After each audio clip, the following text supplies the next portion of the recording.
વિરામ બાદ આપનું સ્વાગત છે। આગળ સમાચારોમાં વાત કરીએ તો અમદાવાદમાં એક પછી એક બ્રિજનું જોખમ વધ્યું છે। હવે સરદાર બ્રિજ પર લોખંડના સળિયા દેખાયા। સરદાર બ્રિજના બંને બાજુના જોઇન્ટ્સમાં ગાબડા દેખાયા। રોજના હજારો વાહન ચાલકો અહીંથી પસાર થઈ રહ્યા છે। સુભાષ બ્રિજની ઘટના બાદ પણ તંત્રની બેદરકારી એક પછી એક સામે આવી રહી છે।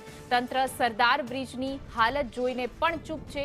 બ્રિજ પડે તે પહેલા તંત્ર જાગે તે ખૂબ જ જરૂરી છે, કારણ કે પરિસ્થિતિ જોઈ શકાય છે। કોઈ મોટી દુર્ઘટનાનું તંત્ર રાહ જોઈ રહ્યું હોય એ પ્રકારના બ્રિજની હાલત એક પછી એક ખખડધજ જોવા મળી રહી છે। તેમ છતાં હજારો વાહનો અહીંથી પસાર થઈ રહ્યા છે।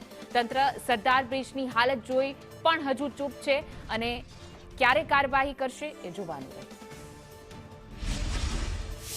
શહેરમાં કરોડોના ખર્ચે ઇન્સ્પેક્શન કરવામાં આવે છે, લાખો ખર્ચના રીડેવલપમેન્ટ કરવામાં આવે છે, રિપેર કરવામાં આવે છે બ્રિજો, પરંતુ થોડાક સમયમાં બ્રિજોના સળિયા દેખાવા લાગે છે।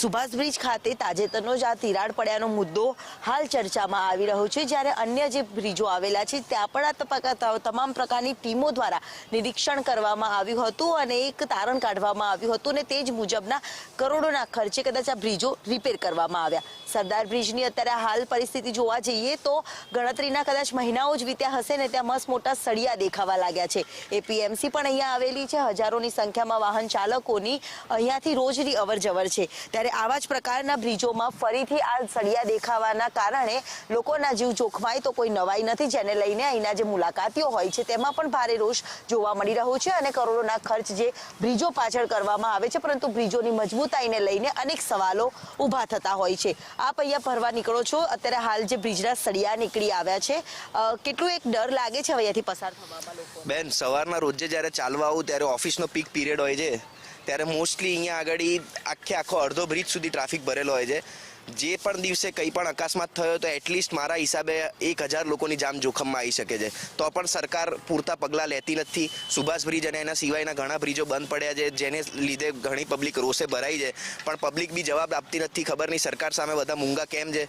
હર જગ્યાએ તમે જોશો તો ઠેર ઠેર ખાડા પડી જાય છે, રસ્તાઓ બદલવા પડે છે, કેટલા બધા ડાયવર્ઝન આવે છે, તો એવરી ડે સરકાર કંઈનું કંઈ નવું લાવે છે, કંઈનું કંઈ કન્સ્ટ્રક્શન પૈસા ખર્ચવા પાછળની એ લોકોની કંઈ નવી સ્કીમ્સ હોય છે અને એની સામે જનતાને તો કશું મળતું જ નથી। જનતાને જે મળે છે તો ફક્ત ને ફક્ત આશ્વાસન અને ફક્ત રિસ્કમાં રહેવાની એપેટાઇટ। હા, એટલે અત્યારના તમે આ સ્થિતિ જોશો તો મને લાગે છે કે હમણાં જે સમારકામ કર્યું છે એના કરતાં બી ખરાબ પરિસ્થિતિ અત્યારના છે। આટલા મોટા મોટા ગાબડા, મતલબ 2-3 ફૂટના હોલ પડી જવા છતાં જો અગર સરકાર એનું ધ્યાન ના આપતી હોય તો આ એક બહુ મોટી ચિંતાજનક વાત છે। લોકોને જીવને જોખમમાં આ રીતના મૂકવો એ બહુ જ ખોટી વાત છે। એટલે હું સરકારને અને જનતાને, જાહેર જનતાને કહીશ કે આના વિશે તમે ઝુંબેશ ઉપાડો, તમારો અવાજ સ્ટ્રોંગ કરો અને બદલાવ માટે તમે લોકો કંઈ પણ રીતના સહયોગ કરો।